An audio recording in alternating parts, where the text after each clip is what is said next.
자, 오늘 이제 오랜만에 유튜브를 또 시작을 합니다. 자, 약간 요즘에 이제 2차 때문에 좀 바쁜데, 우선은 지금 시험 끝나자마자 이제 뭐, 몇몇만 보려고 했었는데, 이제 복귀한 거를 많이 보내가지고, 거의, 뭐, 최근까지 해가지고 보낸 게 거의 26, 7? 거의 이제 30개 정도 될 거예요. 근데 그것을 이제 받아서 그걸 좀 이제 얘네들이 좀 올해 같은 경우는 자기가 실기를 해야 될지 말아야 될지 이제 이런 것들을 많이 물어봐가지고 이제 뭐 돈이 한두 푼 드는 것도 아니고 그러다 보니까 또 그렇게 그냥 막연하게 그냥 하라고 할 수도 없고 해서 그래서 그냥 우선 한번 보냈기 때문에 봤습니다. 보고 그것을 이제는 바탕으로 좀 이 근거 이제 확실하게 이제 근거가 이러니까 이런 답안이고 그렇기 때문에 이제 실기를 어느 정도 준비해도 되겠다. 대부분이 이제는 뭐 좀 판단을 했습니다. 그리고 그래서 기출을 이제 유튜브를 이제는 뭐 용어사전 그거 이제 마무리 좀 하고 이제 기출을 제가 올린다고 했죠. 기출 올린다고 했는데 그 시기에 좀 맞춰서 어차피 뭐 답안은 어느 정도 아는 것 같고 근데 이제 약간 근거 없는 답안이 돌고 있는 것 같기도 하고 그래가지고 제가 좀 확실하게 근거를 다 찾아놨기 때문에 답안으로 알고 있으면은 낫지 않을까. 근데 지금 뭐 2차를 많이 하고 있기 때문에 안 보고 그냥 2차 준비하시는 분들이 꽤 많아요. 괜히 심란하기만 하죠. 컷이 얼마나 나올지. 근데 이게 교육학의 점수가 많이 오르면 컷은 약간 오를 수는 있어요. 이게 전공은 아마 비슷할 것 같고. 그래서 답안을 좀 해설해주면 빨리 해달라고 해가지고 우선 뭐 빠른 시간은 아니었지만은 그 근거를 이제 그 학생들 얘기 이제 연락 온 애들 그거 이제 상담하느라고 좀 늦어졌습니다. 그래서 우선 요거 보시면은 2023학년도 기출로 보는 핵심인데 올해 기출의 어떤 특성이라고 볼 수가 있는데요. 기출을 중심으로 심화된 확장된 문제라고 제가 이제 여기다 적어놨습니다. 자, 앞으로 기출 좀 많이 보셔야 될 것 같아요. 그래서 기출을 그냥 보는 게 아니라 기출에 관련된 내용을 그걸 확장시켜야 됩니다. 그래서 저도 요번 기출 문제를 중심으로 수업을 이제는 5월 달에 하는데 그때는 좀 더 확장된 개념으로 확장된 개념으로 했지만 좀 더 그런 문제들이 많이 나오기 때문에 기출에서 생각보다 많이 나왔습니다. 나온 게 또 나오고 뭐 이런 것도 있는데 약간 의심스럽기도 하지만 이 사람들이 전 기출을 받는가 할 정도로 아니면은 그냥 성의 없이 낸 건지 이런 것들이 좀 있긴 하지만 그래도 어쨌든 쉬우면 너무 쉽고 또 어려우면 굉장히 또 깊다라는 그런 의미가 조금 서려 있습니다. 그래서 기출을 중심으로 확장을 좀 그래서 스터디 할 때는 요걸 중심으로 하시는 게 어떨까 싶어요. 다른 거 할 필요 없이 이걸 이제 요거는 이제 어떤 일회성의 어떤 스타일이라고 보기에는 그렇고 전부터 이렇게 나왔는데 올해 좀 그런 문제들이 많이 나왔다. 이게 그렇게 이해를 하시면 됩니다. 그 다음에 디자인 영역이 공행 영역이 확장됐다는 겁니다. 이거는 이제 그 교과서 밑에 하겠지만은 교과서 주요 내용과 같이 묶여서 나왔어요. 그러니까 뭐 예를 들어서 뭐 환경 디자인, 뭐 유니버셜 디자인, 뭐 디자인의 어떤 역할이라든가 영역의 현대 이제 패러다임에 해당되는 그런 디자인의 종류들 이런 것들은 여러분들 아시겠지만 또는 이제 기출을 보신 분들은 파악했겠지만은 나온 적이 없어요. 근데 요번에 그런 것들이 나온 거는 이게 교과서 중심으로 나왔는데 여기서 단 교과서에 있는 내용 수준으로만 나오지는 않는다는 겁니다. 그래서 교과서의 중요도에 맞춰서 그것도 확장해야 된다는 거예요. 그럼 결론적으로는 기출을 중심으로 확장해야 교과서를 중심으로 좀 확장을 할 필요가 있어요. 근데 이제 그 부분은 영역을 어떻게 나누냐? 디자인 같은 경우와 공예 영역을 중심으로 공예는 조금 뭐 수준 내에서 나오는 경우도 있지만 어쨌든 디자인 전체 영역을 위주로 교과서를 좀 영역을 확장한다면 아마 좀 난이도 맞추는 문제가 나온다 하더라도 그러니까 그 포인트를 교과서에서 잡는다고 보시면 돼요. 교과서에서 나오는 내용 수준 자체로만 나오지 않는다. 그래서 확장은 필요하다. 이렇게 이해하시면 됩니다. 그리고 한 가지 필독서 예전에는요. 작년까지만 해도 중국민수다나 어떤 책에 보면은 그 책에서 그 내용이 이렇게 묶여서 다 나왔다는 거죠. 근데 지금 올해 그렇지 않더라고요. 그게 아마 앞으로도 그럴 것 같아요. 그래서 한두 가지 이게 기출이 전에 나왔다 해가지고 그 필독스에서 나오는 게 아니라는 개념입니다. 그래서 그 내용의 도판이 나오면 그 도판에 해당되는 설명이 다 아우르면서 그 필독스에 나왔었는데 이제 그렇지 않아요. 그래서 한 가지 필독서만 봐선 되지 않는다는 거죠. 지금 이제 저 하는 것처럼 여러 필독서를 주요 관점을 맞춰서 보던가 그게 이제 당연히 힘들죠. 아니면은 뭐 제가 하는 방식으로 해가지고 제가 확장을 하는 걸 수업을 통해서 간단하게 하시든가 뭐 그렇게 하는 방법들이 있겠죠. 근데 필독서를 계속 본다고 되는 부분은 시간상 우리가 주어진 시간상 되게 잘못하면은 쓸데없는 내용까지 볼 수 있고 굉장히 시간을 많이 허비할 수가 있다라는 겁니다. 그래서 필독서를 한두 권 기출에 나왔던 필독서를 위주로 본다고 해서 될 부분은 아니다. 요번에 보니까 그래서 앞으로 공부 방향도 이제 요거를 빗대어서 얘기하는 건데, 앞으로 공부 방향은 일시적인 방향이 아니라, 학습 방향의 전환이 필요하다. 그래서 일시적인 방향이 아닌 것 같아요. 그래서 앞으로 이런 식으로 나올 것 같고, 우리가 우선은, 그런 게 있죠. 사실은 우리가 이제는 특히 우리가 포인트를 잡는 것이 뭐가 있냐면, 그 방향성 같은 것 자체가 이 본문의 내용, 그래서 이제는 그 본문 내용이 많이 사용돼요. 그래서 이걸 독해를 하는 것들이 많이 있는데 이런 문제들 이제 제가 그런 문제들 많이 내긴 했는데 필독서도 독해죠 어차피. 그 다음에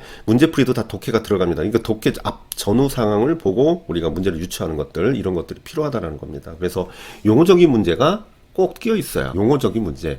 그리고 그 용어를 쓰거나 아니면은 어떻게 그 내용에 대한 이해한 내용의 그 내용을 서술하거나 서술하는 내용들. 그러니까 이제 뭐 그런 것들이 우리가 중심으로 좀 이해를 한다면 크게 뭐 벗어날 것 같지는 않습니다. 그죠? 그래서 기출을 중심으로 이해가 확장, 아까 얘기한 것처럼 우리가 기출을 좀 더 확장해서 봐야 되는, 깊게 봐야 된다는 겁니다. 예를 들면은, 객관식 문제가 있다면은 이제 뭐 선다형 문제에 관련된 오답이긴 하지만 거기에 관련된 걸 확장해서 봐야 된다거나 그것도 이제 기출 수업 때 확장해서 같이 봐야 될 문제예요. 예, 저도 그렇게 좀 더 지금도 했지만 좀 더 확장을 할 필요가 있다. 교과서의 주요 핵심 내용을 심화 확장, 아까 얘기한 겁니다. 그렇게 해서 보고 필독서와 사전적 의미를 주요 개념 위주로 파악해야 되는데, 보통 여러분들 이제 저거 한다고 저는 어쩔 수 없이 이제 그 사전적 의미를 유튜브에서 전체적으로 중요도를 나눠서 하긴 하지만 거의 전체를 하다시피 하지만 그건 여러분들이 중요한 걸 찾아보라고 하는 개념이었고, 여러분들 볼 때는 사전을 처음부터 끝까지 다 보는 게 아니라 중요한 유파라든가 이런 것들을 선택적으로 좀 볼 필요가 있다는 겁니다. 이게 좀 효율적이죠. 그래서 그러려면 이제 관점이 좀 필요하겠죠. 그래서 우리가 이런 거 같은 경우는 우리가 일반 수업 때도 진행을 그렇게 해서 참고해서 하지만 그런 것도 사전적 의미가 좀 이해가 안 된다. 그럼 유튜브에 제가 계속 이제 나머지 못한 부분 올려놓을 테니까 그걸 보고 좀 참고하시면 좋을 것 같아요. 자, 1번부터 볼게요. 요게 이제는 도자기가 중요하다 하지만은 이 도자기에 관련된 이제 가마가 나오는데 이제 뭐 가마는 나올 수 있습니다. 가마가 나올 수 있는데 가마의 역사가 나온 거예요. 자, 여기서 우리가 이제 이런 독해의 내용을 이렇게 보고 있는데 시간을 많이 잡아먹는 겁니다. 그렇다고 안 볼 수는 없고요. 우선 고려청자에 대해서 나오긴 했는데요. 자, 여기서 뭐 어디서부터 이제 뭐 시작을 했고 나오는데, 여기서 중요한 게 이제 자, 이제 가가 나오는데, 이 가는 전충류라고 나옵니다. 이건 비교 대상이에요. 자, 비교 대상인데, 그러나 가마의 중심지가 전남 강진을 위시한 남서부로 이제 옮겨지면서 뭘로 바뀌었느냐? 그러면은 전충류에서 뭘로 바뀌었느냐? 이렇게 보는 거고요. 그 다음에 12세기 전반에 강진과 부안 등의 가마의 중국적인 요소를 제거한 순청자가 만들어졌는데, 송나라 사신이 서궁에 의해서 고려인의 순청 빛깔을 뭐라고 한다? 이건 말도 안 되기 쉬운 거죠. 자, 그러면은 우리가 이제 이 문제를 봤을 때 어떻게 되냐면, 2개를 물어보든 4개를 물어보든 그 중에 하나는 굉장히 심도 깊게 난이도를 맞추겠다는 겁니다. 근데 우리는 지금 이 난이도를 맞추겠다라는 것을 우리가 이제 예전에는 몇 문제 내지는 않았지만 이런 것들이 굉장히 좀 많이 보입니다. 그래서 우리가 그런 것들을 어디서 찾느냐? 교과서랑 기출에서 찾으시면 됩니다. 저도 이제 그런 방향, 그 다음에 마지막으로 필독서에서 그걸 찾아야 됩니다. 우리는 그게 같이 해야 될 일이에요. 요번 기출이 그런 게 너무 도드라져 보이기 때문에 여러분들이 요번에 물론 붙는 사람들은 붙겠지만 떨어지는 사람들은 포기할 거면은, 그러니까 그걸 놓을 거면 모르지만 새로 시작할 거면 그걸 반드시 알아셔야 돼요. 우리가 어떻게 공부를 해야 되고 그 방향성이 어떻게 잡아야 되는지, 관점을 어떻게 잡아야 되는지, 그게 상당히 중요합니다. 아무거나 한다고 되는 게 아니잖아. 여러분들이 인터넷상에 보면은 다 적중했다. 근데 그게 말이 안 되는 것이, 아니 하나 비슷하게 거기에 문제 상황에서 중요한 그 내용이 아니라 그냥 그 비슷한 걸 했다고 해서 다 적중했다고 여러분들이 지금 이 내용을 보시면서는 아시겠지만은 어떤 식으로 문제를 냈고 그것이 어떤 식으로 적중을 했는가, 이게 중요하죠. 그냥 하나 걸치고 비슷한 말 나왔다고 해가지고 막 적중했다. 그건 말이 안 되잖아. 근데 여기서 여론 조작하듯이 그런 내용들이 계속 나오면 그냥 혹하는 건 알아.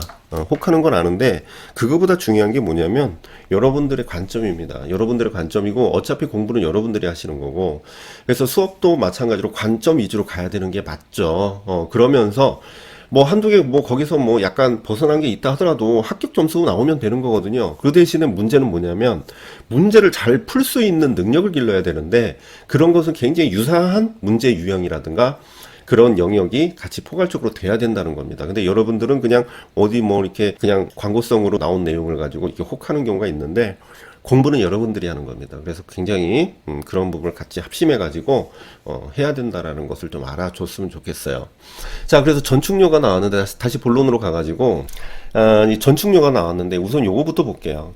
가마를 분류하는 기준이 있는데, 자, 형태에 따라는 등요, 요 등요 많이 썼습니다. 우선 답은 아니고요. 형태에 따라 등요 입유로 되고, 축조 방식에 따라 노천료, 수여료, 실료로 되고, 구조에 따라 단실료, 다실료로 됩니다. 열의 흐름에 따라서 승염식료, 이것도 많이 하죠. 도염식료. 그 다음에 가마를 짓는 재료에 따라 전축료가 나오죠. 자, 전축료가 나와서 그러면 답이 토축료가 되겠죠. 자, 역사입니다. 얘는 역사. 그러니까 우리가 흔히 말하는, 자, 여기서는 역사를 걷는 거고 얘네들은 뭐냐면 기능성이에요. 자, 기능성을 얘기하는 거예요. 그러니까 우리가 보통 여태까지 공부할 때 기능성을 가지고 얘기를 하지 역사를 가지고 얘기하지 않는 이유를 제가 말씀드릴게요. 얘네들은 시험 문제 낼 때 하나는 말도 안 되게 쉽게 내고 하나는 무지하게 깊게 냈는데, 깊게 해서 약간 이건 난이도 맞추려고 내는 문제였다. 그래서 솔직히 요거는 틀려도 여러분들이 합격하는 데는 지장은 없어요. 근데 꼭 맞춰야 되는 건 제가 지금부터 얘기를 할 건데, 요거는 역사를 하셔가지고 공부를 진짜 도자기는 진짜 중요하니까 가마 역사 다 해야 돼 라고 하는 거 상관없어요. 상관없는데 이 사람들이 이걸 냈을 때 등요나 입요, 기능을 얘기할 때는 구조, 단실료나 다실료라든가 승염식료라든가 횡엄식, 도염식료를 낼 확률이 높았다라는 거죠. 그런데 우리가 여태까지 기능 위주의 어떤 타당성을 갖고 있는데 역사를 냈다라는 것은 나름대로 난이도를 맞추려고 했던 거예요. 그래서 요것도 쓴 사람도 있어요. 많이, 꽤 있습니다. 하지만은 여러분들이 너무 그렇게 슬퍼하거나 그럴 필요는 없어요. 그러다 보니까 요거 좀 더 볼게요. 초기 청자 가마는 모두 벽돌로 제작된 벽돌 가마입니다. 그런데 이제 벽돌 가마는 전축료로 갈 수가 있겠죠. 그래서 구조가 등요입니다. 등요예요. 고려 층야 가면 벽돌로 쓰는 전축료는 고려 초기만 보이다 남서부 진흙으로 만든, 자, 진흙으로 만든 거죠. 그래서 진흙가마 하면 안 돼요. 토축료라고 해야 됩니다. 토축료. 그죠? 이렇게 요까지 답을 정리했습니다. 그 다음에 2번 문제 같은 건 너무 쉬워가지고 뭐 얘기할 건 없는데, 이런 건 있죠. 우선은 대상을 읽는 거, 그러니까 본문이 안 나오는 게 없어요. 다 나옵니다. 그래서 읽는 걸 전달하고 기록하는 목적으로 하는 건 원모 드로잉이다. 우리가 이런 또 문제가 뭐냐면, 다른 답안으로 헷갈리지 않게 채점하기 위해서 여기에다가 무슨 양식 또는 원모 드로잉 또는 어떤 형식, 요거까지는 힌트를 줘요. 그래서 요거는 채점하기 위한 겁니다. 그래서 인포메이셔널 드로잉이라고 하면 되고, 그리고 뭐 여기 화면상에 보면은 여기 나오죠. 그래서 제시된 드로잉의 건물의 경사진 두 벽면을 따라 후퇴하는 선들이 화면 밖 수평선상에 만나면서 두 개의 못을 형성하는데, 이러한 투시 언급의 표현은 건물의 입체적 파악하는 데 도움이 되는데 당연히 소실점이죠. 요거는 뭐 그 기준점을 얘기하는 거니까 뭐 실제적으로 여기에 관련된 거, 왜냐하면 이 문제가 사실은 모르는 사람은 없었을 겁니다. 하지만 이걸 보세요. 우리가 이제 이 크리스토, 그러니까 다 아는 걸 왜 냈냐면 이게 이제 중요한 포인트였다는 거죠. 그러니까 무슨 말이냐면, 작품 대지미술에서 이 관련된 작품이 요번에 꼭 나올 거라고 생각을 했었어요. 그래서 저 같은 경우는 이렇게 뭐 간단하게 나오긴 했지만 그래도 이제는 뭐 좀 세심하긴 했죠. 보시다시피 딱 봐도 조금 막 현기증 날 정도로 많이 물어봤어요. 예, 그래서 결국은 뭐 다큐멘테이션 남길 수밖에 없는데, 그 인포메이셔널 드로잉의 의미까지 물어보고 유사한 기법 명칭까지 물어보고 막 탈탈 털어놨었죠. 그래서 우리가 요게 이제 문제가 나온 것은 나름대로 중요하다고 나온 건데, 이렇게 간단하게 나올 수도 있고 이런 깊게 나올 수도 있는 차원이에요. 그래서 어쨌든 이런 식으로 많이 거론을 했었고, 그 다음에 3번 같은 경우는 이것도 뭐 볼 게 없어요. 그냥 백문인이고 주백문 상관인, 요건 명칭 명확하게 좀 써줘야 된다라는 것만 유념하면 좋을 것 같습니다. 그래서 정각의 명칭 정도, 이거는 뭐 그냥 주는 문제였고요. 4번 같은 경우도 여기서 보면 이제 기출을 중심으로 문제를 냈다, 우리는 이렇게 파악을 하고 있습니다. 여기서 도판의 의미보다는 여기 보시면 여긴 본문이 중요합니다. 여러분들이 많이 틀린 게 여기 나와서 그래요. 여기서 조금만 읽어볼게요. 초기 그리스도교 시대의 바실리카 구조 나옵니다. 여기 체크하시고, 근데 궁융천장 나옵니다. 그리고 그걸 덮었고, 그 다음에 신랑, 측랑, 인랑을 갖췄습니다. 자, 그리고 십자 형태 나옵니다. 여러분들 대부분 십자 형태에 꽂혔어요. 네, 십자 형태에 꽂혔는데, 중세교의 건축은 훗날 뭐뭐라고 불리게 됐는데, 여기서 중요한 건 양식이기도 합니다. 자, 여기서 아까 해서 뭐뭐 드로잉, 뭐뭐 형식, 뭐뭐 양식, 이런 거 꼭 들어간다고 했죠. 얘네들, 그러니까 채점하기 좋게 여러분들이 이제 중복 답안 안 나오게 하려고 한 건데, 이제 그래서 양식을 물어본 거고요. 자, 십자 형태가 포커스라면 당연히 여러분들 많이 쓴 뭐를 라틴 크로스 또는 라틴 십자가 뭐 이렇게 썼으면 맞겠죠. 그런데 답은 로마네스크 양식입니다. 왜 그러냐면, 자, 십자 형태 본문상으로 봤을 때, 여기 본문상으로 봤을 때요. 본문상으로 봤을 때 그리스도교의 바실리카 구조에다가 궁융천장이고 신랑, 측랑, ing랑 그래서 십자 형태 이게 일부 구조일 뿐이에요. 그래서 이걸 전부 합쳐가지고 그것을 로마네스크 양식이라고 하는데 여러분들이 이렇게 쓰는 사람들 꽤 있어요. 그래서 라틴 크로스 또 라틴 십자가라고 하는 것은 그것은 뭐야? 형식입니다. 정 이걸 물어보고 싶었으면은 앞에 바실리카 구조까지는 괜찮은데 궁융천장과 신랑, 측랑, ing랑이 결국은 십자 형태의 일환으로 볼 수는 있지만 우리가 이제는 그것을 가지고 바실리카 구조의 전체적인 형태로 봤을 때는 뭐다? 로마네스크 양식의 특성이다. 이렇게 봐야 됩니다. 얘는 형식이에요. 라틴 크로스라든가 라틴 십자가는 그 뭡니까? 그 형식으로 봐야 돼요. 그래서 로마네스크 양식입니다. 이거 그냥 주는 문제였고요.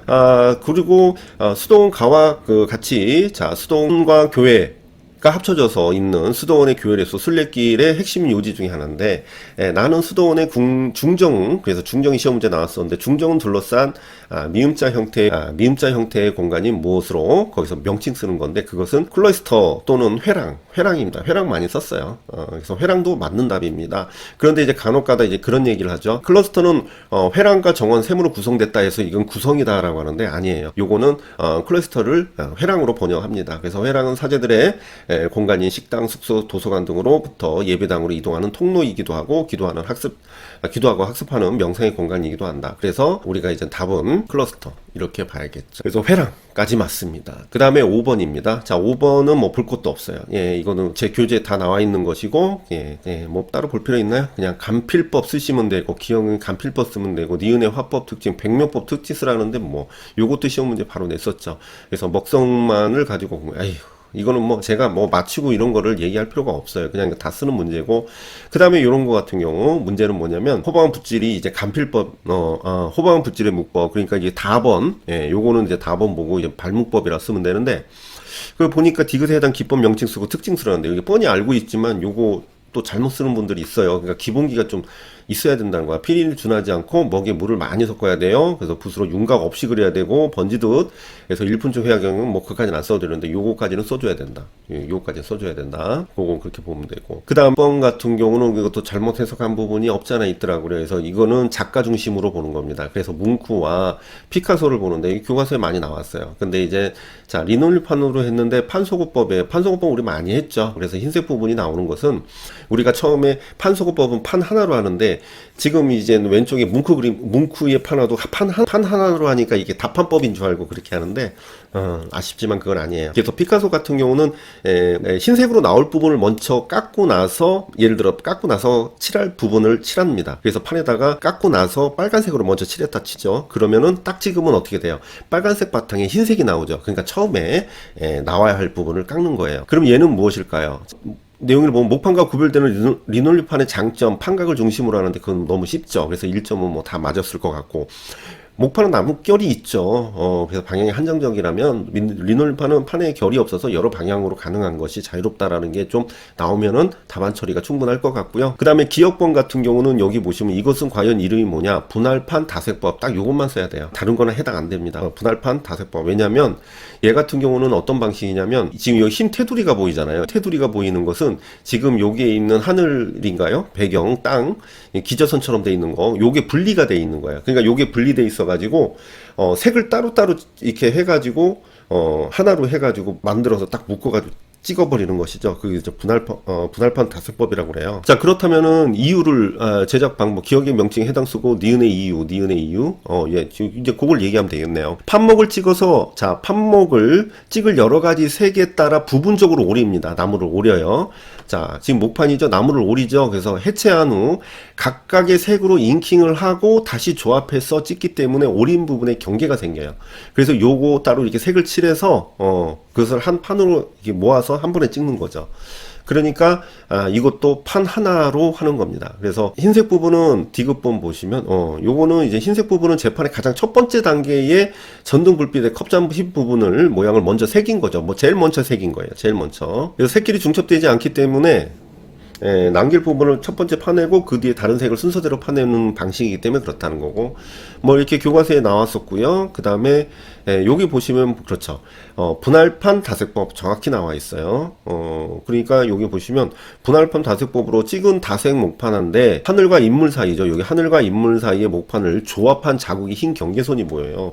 그래서 판목을 찍을 여러 가지 색에 따라 부분적으로 오리고 해체한 후에 각각 그렇게 하는 거다. 그래서 그 부분을 흰 강이라고 한다. 화이트 램브라고 이렇게 얘기를 하죠. 자, 7번입니다. 제가 좀 짧게 찾게 하려고 노력을 해요. 유튜브 길게 하면은 막 안 본다고 해가지고 그 대신에 핵심적인 건 다 얘기를 하려고 합니다. 자, 7번입니다. 다음은 아동미술 발달 단계 이렇게 나와죠. 요거는 참 그대로 나왔어요. 크리스토퍼 해리스 이렇게 나왔고, 맥피, 로엔펠트, 로엔펠트 나왔죠. 로엔펠트 나왔고, 맥피도 뭐 나왔고, 얘도 다 나왔는데, 로엔펠트는 제가 이제는 그 약간 조금 자랑을 하면 뭐 시험 문제 다 거론됐지만, 제가 그거를 계속 해야 되나? 이상하게 시험 전날에 제가 몇 가지 이론을 올리는데, 카페에 올리는데, 거기서 쉽든 어렵든 간에 꼭 그 한 문제가 나와요.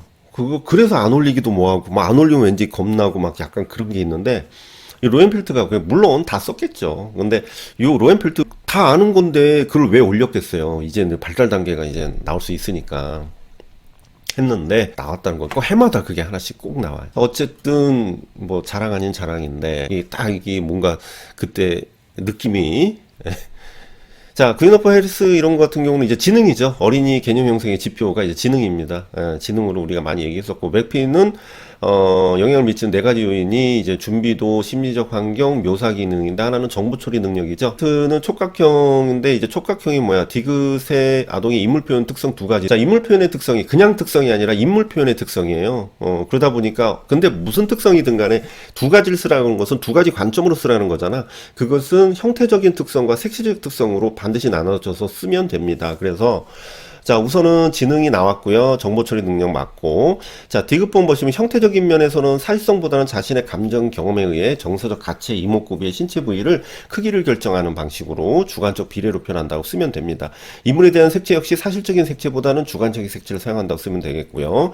그래서 이런 식으로 다 한 번씩 다뤘고요. 그 예시가 이제는 여기 보시면은 막판에 막 스피드 문 닫혀 이거 제가 나와서 이렇게 한 게 아니라 그 뭡니까 그때 막 중요하다고 막 이렇게 설명하면서 이렇게 체크해 놓은 게 흔적이 남은 거예요. 그래서 여기서 준비도 이대로 나왔죠. 심리적 환경 정보 처리 여기 다 나와. 또 요거는 무엇이냐? 요거는 모의고사에서 이렇게 냈네요. 그래서 뭐 도구적인 맥피 나오고 어린이 발달에 미치는 네 요인 해가지고 준비도 심리적 환경 요거 답안으로 쓰는 게 되게 그 기출이랑 되게 비슷하게 나왔죠. 그렇게 나왔고 대세기 문제네요. 그래서 대세기 문제는 그냥 직관적으로 문제 내니까 이런 식으로 암기를 해라 해가지고 요걸 이제 암기하신 분은 뭐 다 썼을 거고요. 그 다음에 요 학제도 요 마찬가지. 크리스토퍼 해리스 요 표가 그대로 아까 그 기출도 비슷하죠. 그래서 지적 능력의 지표로 똑같이 나왔습니다. 로엔펠트 나왔고, 뭐, 인지 발달. 크리스토퍼 해리스는 지능적인 면으로 척도를 사용했다. 요 그대로 나왔어요. 그 다음에 필독서 강의에도, 요것을 인물 중심의 내용으로 제시를 했습니다. 필독서 강의에서도. 그리고, 근거 자료는 이제 제 근거 자료 말고 이제 교재학 연구, 그 교수법 책에 보면은, 크리스토퍼 해리스에서 뭐 이제 지능을 점수하였다. 지능의 능력의 지표다. 이렇게 해서, 근거 자료로 제시를 하고 있습니다. 자, 8번 문제입니다. 자, 요것도 많이 했죠. 요것도 많이 했는데, 본문 보시면은, 피카소는 가와 같은, 자, 요 가와 같은 작품을 새로운 제작 방식을 사용했는데, 새로운 제작 방식이 뭐예요? 양감 위주의 조각에서 선재와 면제를 했다. 그런데 전통적인 조각 작품의 제작방에 변화를 준 게 그거란 말이야. 근데 당시 피카소가 방문했던 타틀린이 그러면 이 사람 작품 왜 제시하냐 여기다가 타틀린 작품 제시해야지. 그래서 타틀린은 그 영향을 받아서 역부조라는 작품을 코너에다 매다른 설치 방식으로 했대요. 그래서 역부조 물어본 거잖아. 그러면 기억을 통해 타틀린이 제시한 조형적 의미를 서술하라 했는데 그럼 타틀린 역부조 문제 나오면 되잖아. 여기서 보면은 여기서 역부조 문제 냈죠. 이렇게 보면 모의고사에서 보면 현털 릴리프 해가지고 막 작품의 재료 형태 특징 서술하고 역부조라는 의미까지 다 이렇게 해서 물어봤죠. 이런 거 근데 저는 내긴 냈는데 요게 이제 왜 냈냐면 피카소도 중요하지만 피카소에 의해서 선제와 면제를 통해서 물론 이념적인 공산체제가 좀 마음에 걸리긴 했으나 그래서 구성주의가 되게 중요하거든요. 그래서 그런 부분이 나올 거라 충분히 예상이 됐던 부분인데 다 썼을 것 같기도 해요. 근데 어쨌든 그 방식으로 물어봤고 그 다음에 요 문제 요거 맨날 우리가 기억날 거예요. 맨날 그 강조한 건데 네벌슨이 이제 나온 겁니다. 나왔고 그래서 네벌슨의 작품에 선보였는데 이렇게 조각 제품을 제작하는 것은 당연히 아산블라주죠. 아산블라주 뭐 맨날 얘기했던 거고, 이 용어는 원래 DB페가 작품의 입체성과 물성을 강조하기 위해서 DB페가 아산블라주 했다라는 거잖아요. 그래서 가로하는 니은에 해당하는 용어를 쓰고 작품의 제작 방법을 쓰고, 그 다음에 공통적으로 사용된 주 재료 보시면은 전통회화 의문을 제기하기 위해서 기억의 실제 공간의 코너에 옆부조를 제시함으로써 이차원 벽면에서 벗어나 회화 평면성의 가상의 존재로 있었던 3차원 요소를 실제 공간 안에 존재하는 실제 물체로 대체시켰다라는 게 의미가 크죠. 그리고 아산블라주 나왔고, 그 다음에 원시적 유적을 연상시키는 장식성을 중심으로 장식성 나와야 되고, 벽장식처럼 했죠. 그래서 건축적 형태 나와야 되고, 그걸 구조 형식으로 했습니다. 그래서 압축적으로 쌓아 올렸고요. 한 가지 색을 검은 무광으로 주로 했습니다. 어두운 색으로. 그래서 꿈의 세계를 암시하듯 표현했고, 공통 재료는 일상에서 볼 수 있는 오래된 폐가구, 목재 이런 것들이 중요했다. 자, 그래서 공통 재료 그렇게 보시면 되고, 오래된 폐가구나 일상용 오브제, 일상용 오브제를 사용했다고 보시면 되죠. 그런 문제들 제시했고, 여기서도 보시면 제가 낸 문제, 장 대표도 여기 나오죠. 아산블라주를 장 대표 처음으로 붙였다는 것도 나오고, 여기서 이제 어셈블리지가 계속 나오고 있죠. 그리고 아까 이거 확인했고, 네벌슨도 이제 뭐 시크릿 때도 또 제시를 했지만 평상시 많이 제시했습니다. 그 다음에 타틀린 요것만 봐도 뭐 다 쓸 수 있는 내용이었고, 아산블라 DB페에서 그 개념, 역시 개념적인 게 계속 나오고 있죠. 그 다음에 막판에 했던 네벌슨 내용에서 그 부분들 아산블라주다 하는 것들 다 제시됐었습니다. 자, 그걸로 의미 분석 문제 다 해결이 됐었고요. 자, 그 다음에 9번 문제네요.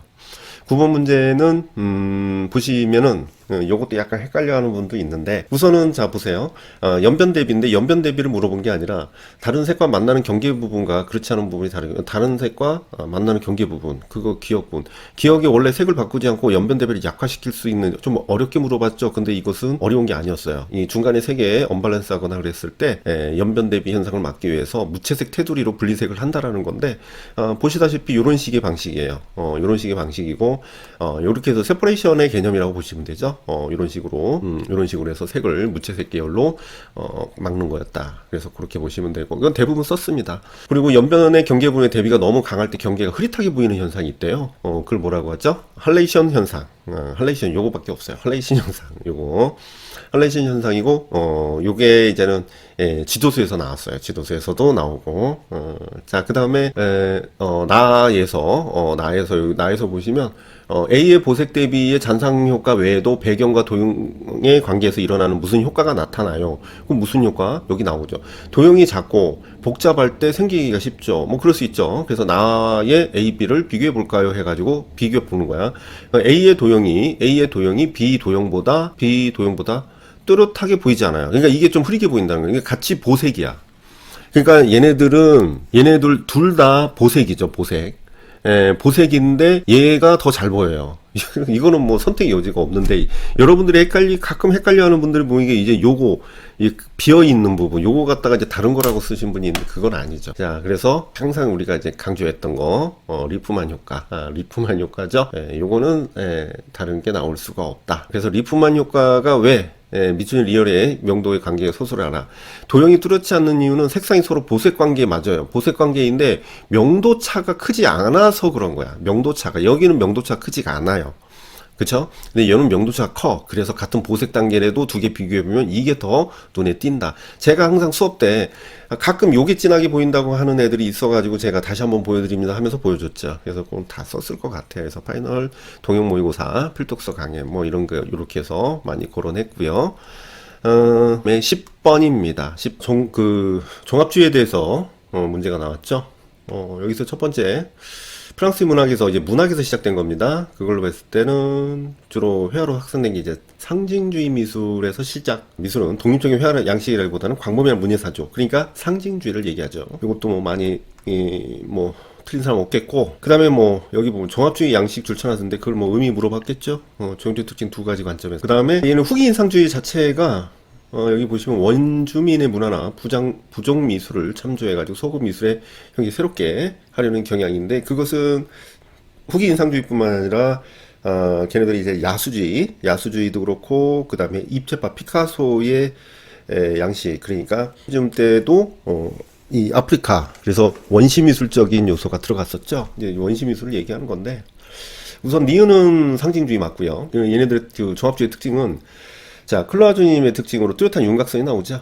그 다음에 이제 원색적인 면에서 장칙석, 평면적인 표현의 주관적인 그 주관과 객관의 종합적인 특징으로 보이고, 그 다음에 그 사실적인 지보다는 감정에 의한 형태 표현으로 왜곡된 데포르마숑의 왜곡된 형상으로 표현된다. 이 정도 쓰시면 될 것 같습니다. 그 다음에 원시주의, 이렇게 해서 요것도 뭐 지금 다 썼겠죠. 그래서 이렇게 이제 제시를 했었고요. 보시면은 뭐 종합주의 시크릿 마지막 때 정리해서 특징 나왔기 때문에 이것만 알고 쓰시면 되고, 그 다음에 상징주의와 원시주의에 대해서 물어봤습니다. 제가 이제 문제 냈을 때 여기서 이제 원시주의 쓰는 것이죠. 그 다음에 여기서도 이제는 상징주의, 그 다음에 그 상징주의의 특징, 종합주의도 나왔고, 최종 때 우리가 이제 종합주의에 대해서 특징 다 다뤘었던 내용이 나왔고요. 자, 11번 사회참여 예술이라는 게 나왔습니다. 그래서 사회참여 예술은 관객 주체로 정의하고 관객의 참여를 위한 커뮤니티를 제공하고 공동의 예술을 창조한다. 그래서 이르는 소통 방법으로는 무엇을 하느냐? 그것은 대화죠, 대화. 우리가 대화로 볼 수가 있고요. 그 다음에 이는 연설이나 강연 같은 형식적인 발화 형식으로 영향력을 행사하는 것이 아니라 참여자들 사이에 유대감을 심어주고 의사결정 과정에 참여하도록 유도해서 따라서 뭐 이 대화를 통해서 한다. 그리고 여기 보시면 교육학적, 그러니까 교육적 개념이죠. 교육적 관점에서 무엇이라고 지칭을 했는데, 여기서 이제 그는 땡땡 교차교육학이죠. 그래서 교육과 예술에 혼합된 작품 활동을 통해서 전통적인 교육과 차별되는 경험을 제공한다. 그래서 거기에 대한 특징은 참여예술이기 때문에 전통적 관점에서 이제는 두 가지 관점에서 이제 두 개로 나눠서 써야 되는데, 전통적인 예술에 대한 해석이나 작품 활동 필요한 기술적, 학술적이나 제도적인 틀에서 벗어나서 뭘 한다. 비판적 교육과 탐구 중심 학습을 중심으로 작품 안에 자율적인 환경을 창조하고요. 그 다음에 작가 중심의 해석을 거부하죠. 그래서 학생, 사회, 지역사회 모든 구성된 사회 교류로 인해서 참여학습. 그러니까 작가 중심은 우리가 아무래도 이제 독립적인 어떤 천재성을 중심으로 해서 해석이 가능한 내용들을 이제 그 비평가들이 비평을 하는 것인데, 그게 아니라 거기에 그 준하지도 않는 우리가 일반적인 학생이나 그다음 지역 사회의 모든 구성원이 교류를 통해서 참여 학습을 시작한다. 이렇게 볼 수가 있겠죠. 자, 그것도 이제 오리오 수업 자료에서 엘게라 제공 자료에서 나왔던 부분이고요. 그래서 뭐 대화 뭐 굳이 이거 아니더라도 다 썼을 것 같고요. 교차교육학이라는 것도 이제 엘게라 그 교재에서 교차교육학이 관련된 내용이 나왔었습니다. 그래서 요거는 뭐 어느 정도 반 정도 채점을 해보니까 반 정도 쓰고 4점을 다 놓치신 분은 없지만 그래도 다 맞추는 분도 있었지만은 아닌 분들이 대부분이 한 2점 정도 맞췄다. 그래서 뭐 크게 데미지는 없었을 것 같고요. 자, 그 다음에 12번 뭐 이건 그냥 쉬운 문제죠. 근데 이제 용어가 조금 가나는 통신라 불상 도상과 양식 변화를 보여주는데, 뭐 그거는 항상 뭐 비교를 하는 것들이죠. 통신라와 고려시대. 그랬을 때 가는 인간의 몸으로 화신을 해가지고 변화한다는 것이죠. 변한다는 거고, 뭘로 나타나냐면 부처로 나타난 거죠. 이제 부처가 이제 화신으로 인간의 몸으로 변한 부처인데 향마 촉진을 취하고 있는 석가불이다. 그래서 이제 석가는 쓰면 안 되고 부처입니다. 부처. 이게 무슨 뜻이냐면 여기서 조금 여기서 좀 보고 갈게요. 부처가 뭘로 변하냐면 이제 법신, 보신, 화신 이제 삼신설로 바뀌는데, 석가모니불은 화신으로, 아미타불, 약사불은 보신, 비로자나불은 법신. 조금 깊게 나왔죠. 그래서 부처가 부처입니다. 부처. 그래가지고 뭘 물어봤냐? 나에 나타난 밑줄친 니은 보니까 중국이나 일본의 밀교의 보살형 비로자나불과 다른 특징의 모습을 쓰라고 했는데, 여기 이미 써있어. 중국이나 일본의 밀교적 성향의 그 불상들은 보관을 쓰고 화려한 장신구에 천의를 걸치고 있는데, 그거랑 상관없이 얘 특징 쓰면 되잖아요. 그죠? 그래서 밀교적 비로자는 화려한 보관 대신에, 자, 육교와 나발이 구분되지 않고요. 그건 일반적인 특성이란 말이에요. 그죠? 실제적으로 이렇게 구분이 되지 않죠. 그리고 대의 형식은 통경과 연화자를 갖추고 있다. 그 다음에 얼굴의 양감이 디귿은 딴 거죠, 또. 그 다음에 나의 조형적 특징, 고려시대의 요 비로자나무의 특징. 우선 옷주름 같은 경우는 얘는 이제 번파식인데 얘는 그냥 이게 형식적으로 이제 일률적으로 나타나고요. 그 다음에 이런 어떤 얼굴의 모습이나 그 다음에 편단우경과 이제 뭐 통견의 어떤 개념 이렇게 접근을 하면 되는데 뭘 물어봤나? 조형적 특징. 자, 얼굴의 양감이 결여된 갸름한형이고 이목구비 비례감이 좀 상실되고 옷주름은 가의 번파식 옷주름과 다르게 평면적, 도식적, 일률적 간격으로 형식화된 것이 특징이다. 그게 어렵진 않았죠. 이건 좀 어렵지 않았다. 그래서 이런 식으로 제공했고 그 다음에 교과서 분석에서 나왔고 이렇게 본전부를 기준으로 해가지고 고려시대 그 다음에 이것도 사실은 뭐 이제 통일신라 후반이죠. 그렇게 봐가지고 이제 뭐 번파식 옷주름과 차이를 이제 구분해서 공통된 특징과 그 다음에 그 옷주름의 특징 이런 식으로 비교를 했었고 이것도 역시 우리가 이제 통일신라와 고려시대 비교했었고 그 다음에 요 자체 비로자나불 자체로도 물어봤는데 요것만 알아도 뭐 다 쓸 수 있는 문제였다. 그죠? 내용만 봤어도 필독서 강의에서 봤어도 충분히 내용을 다 할 수 있었던 내용이죠. 요거는 거기에 관련된 내용은 다른 책에는 없고요. 한국 불교 미술사라는 책에서 요거를 그랬는데 사실 이거 볼 필요는 없었죠. 그냥 이건 다 쓸 수 있는 내용이니까 저는 이제 근거를 찾기 위해서 본 거고요. 자, B형을 보는데 자, B형은 잠깐 쉬었다가 B형을 진행하겠습니다.